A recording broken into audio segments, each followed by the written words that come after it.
Guys, അപ്പോൾ ഇന്നലെ വാങ്ങിച്ച കുറച്ച് ഏത്തപ്പഴം ഇരിപ്പുണ്ടായിരുന്നു.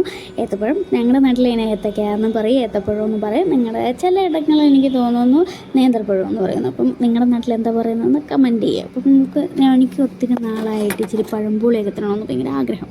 പിന്നെ അതേപോലെ തന്നെ നമ്മുടെ നാട്ടിൽ പഴംപൊളി എന്നാണ് ഇതിന് പറയുന്നത്. നിങ്ങളുടെ നാട്ടിൽ എന്താ പറയുക കമൻറ്റ് ചെയ്യണം കേട്ടോ. അപ്പം എനിക്ക് പഴംപൊളി തിന്നണമെന്ന് ഭയങ്കര ആഗ്രഹം തോന്നിയിട്ട് അപ്പോൾ ഉണ്ടാക്കി തിന്നാമെന്ന് വിചാരിച്ചു. കാരണം ഇവിടെ അതൊന്നും കിട്ടില്ല.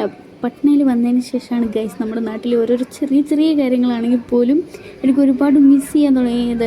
വരെ നമ്മൾ ഉണ്ടാക്കി തിന്നാനല്ലാതെ വേറെ ഓപ്ഷനില്ല. കാരണം ഇവിടെ ആരും ഉണ്ടാക്കി തരാനില്ല, ഒന്നാമത്തെ കാര്യം.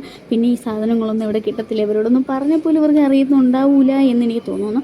അപ്പോൾ നമ്മൾ കയ്യിലുണ്ടായിരുന്ന സാധനങ്ങളൊക്കെ വെച്ച് തട്ടിപ്പൊത്തി പഴംപൊളി ഉണ്ടാക്കാനായിട്ട് റെഡിയാക്കുവാണ് ഗൈസ്. അപ്പോൾ നമ്മൾ മൈദയൊക്കെ എടുത്ത് മഞ്ഞപ്പൊടിയൊക്കെ ഇട്ട് പഞ്ചസാരയൊക്കെ ഇട്ട്, അപ്പം ഇതേപോലെ തന്നെ എള്ള് നമുക്ക് ഒരു പ്രാവശ്യം ഉണ്ണിയപ്പം ഉണ്ടാക്കാനായിട്ട് കൊതി തോന്നിയപ്പോൾ നമ്മൾ വാങ്ങിച്ച എള്ളാണ് അതൊക്കെ ഇരിപ്പുണ്ടായിരുന്നു. അതൊക്കെ ഇപ്പോൾ ഉപകാരപ്പെട്ടു ഗൈസ്. അപ്പോൾ അതിൻ്റെ നമ്മൾ മാവൊക്കെ സെറ്റാക്കി നമ്മുടെ പഴക്കൊക്കെ മുറിച്ച് അതിനകത്തിട്ട് മാവിനകത്ത് കുളിപ്പിച്ചെടുക്കുന്നുണ്ട് കേട്ടോ നമ്മൾ.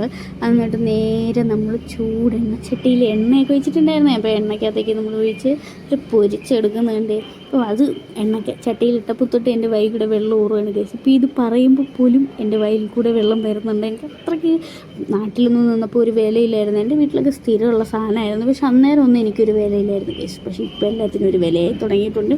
അപ്പോൾ പറയുന്നത് നമ്മുടെ നാട്ടിൽ നിന്ന് നമ്മുടെ വീട്ടിൽ നിന്നൊക്കെ മാറി മറ്റൊരിടത്തേക്ക് നിൽക്കുമ്പോഴേ നമ്മുടെ നാട്ടിലെ ഓരോരോ കാര്യങ്ങളുടെ വിലയൊക്കെ മനസ്സിലാവുള്ളൂ ഗൈസ്. അപ്പം ഞാൻ എൻ്റെ നാട്ടിലെ ഓരോ ചെറിയ ചെറിയ പലഹാരങ്ങളും ഓരോ ഫുഡൊക്കെ മിസ് ചെയ്യുന്നുണ്ട് ഒരുപാട്. അപ്പം ഇതിൻ്റെ ഞങ്ങൾ ചായയൊക്കെ ഇട്ട് കാപ്പിയൊക്കെ ഇട്ട് പഴംപൊളിയൊക്കെ തിന്നു ഗൈസ്.